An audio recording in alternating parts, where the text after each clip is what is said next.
non-fat dry milk. It's the biggest one you've got. So dump that in first.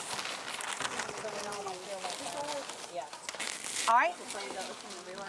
Then you have the Nesquik. That's the chocolate, right?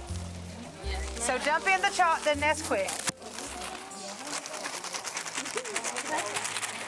Your garbage is back behind you on your station. Y'all just hand it to me and I'll All right. put it in the garbage. Do you see powdered sugar? Okay. Thank you. So dump your powdered sugar. Then you should have a little baggie of creamer. This is regular non-dairy creamer. 12 ounces, dump it in. The reason it's in a baggie is because we bought the big and divided it. And the last thing is the French vanilla creamer. 15 ounces, so dump that in. This is a lot of calories. It is, baby.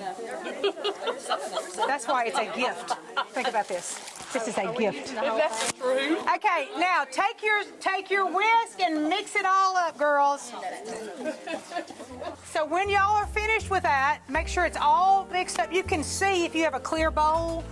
Look around the side. You can see if it's mixed up well. When it is mixed, take your bowl to your table, okay? And then you can give that as gifts yourself. So somebody can go ahead and fix all those up.